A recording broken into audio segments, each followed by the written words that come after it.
प्राथमिक माहिती अशी प्राप्त होती आहे की 8 तारखेला मेढा पोलीस स्टेशन अंतर्गत एका हॉटेलमध्ये काही लोकांमध्ये भांडणं झालेली होती.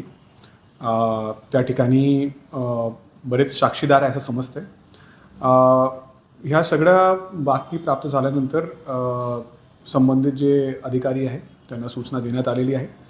त्याचबरोबर उपविभागीय पोलीस अधिकारी सातारा यांच्याकडनं या संपूर्ण प्रकरणचा एक अहवाल मागण्यात आलेला आहे. याच्यामध्ये संबंधित आरोपींवर कारवाई करण्याची सूचना दिल्यानंतर गुन्हा दाखल करण्याची प्रक्रिया सुरू आहे. संबंधित जे आरोपी आहेत त्यांना ताब्यात घेऊन त्यांच्यावर देखील कारवाई करण्याची प्रक्रिया सुरू आहे. त्याचबरोबर ह्या कारवाईमध्ये आणि संपूर्ण प्रकरणमध्ये जी घडामोडी आहे त्याचा एक सविस्तर अहवाल उपविभागीय पोलीस अधिकारी वाई हे माझ्याकडे सादर करणार आहे आणि ते सादर केल्यानंतर याच्यामध्ये पुढील कारवाई करण्यात येईल.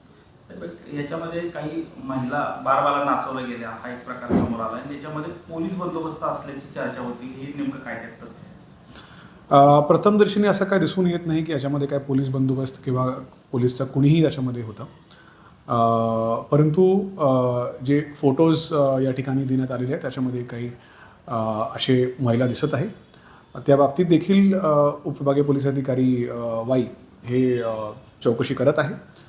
त्याचबरोबर प्रभारी मेढा जे आहे त्यांच्या तपासमध्ये देखील या गोष्टींचा ते सखोल तपास करणार आहे आणि संबंधितांवर नक्कीच कारवाई करण्यात येईल. यामध्ये काही रेकॉर्डवरचे गुन्हेगार वगैरे त्यामध्ये होते का आणि आता काही ताब्यात काही पुन्हा घेतले काय? याच्यामध्ये सर्व जे लोक असतील कोणीही तो असो त्याच्यावर रेकॉर्ड असेल किंवा नसेल त्यांच्यावर कारवाई करण्यात येईल. एवढंच मी या वेळेस तुम्हाला सांगू शकतो.